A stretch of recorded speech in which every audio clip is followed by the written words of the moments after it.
ജസ്നയുടെ പിതാവ് ജെയിംസിലേക്കാണ്. സർ, അതായത് താങ്കളുടെ മകളുടെ കേസുമായി ബന്ധപ്പെട്ട തിരോധാന കേസുമായി ബന്ധപ്പെട്ട CBIക്ക് കോടതി തുടരന്വേഷണത്തിന് ഉത്തരവ് നൽകിയിരിക്കുകയാണ്. താങ്കളുടെ ഹർജി പരിഗണിച്ചുകൊണ്ടാണ് ഇത്തരത്തിലൊരു നിർദ്ദേശം കോടതിയുടെ ഭാഗത്തു നിന്ന് ഉണ്ടായിരിക്കുന്നത്. എങ്ങനെ പ്രതികരിക്കുന്നു?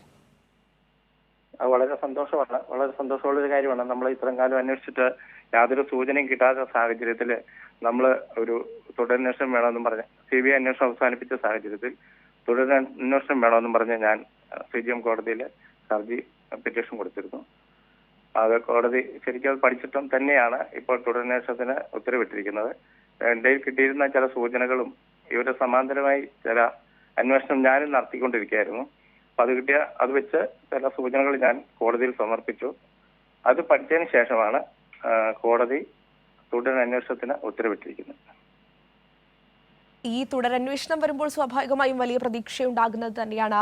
CBI കേസ് തുടരന്വേഷിക്കും എന്ന് പറയുമ്പോൾ നേരത്തെ CBI ഈ ഒരു വിഷയവുമായി ബന്ധപ്പെട്ട കേസ് നിർത്തിവെച്ചതാണ്. പക്ഷെ വീണ്ടും CBI തന്നെ തുടരന്വേഷണത്തിലേക്ക് പോകുമ്പോൾ അതിൽ എത്രത്തോളം പ്രതീക്ഷയുണ്ടാ?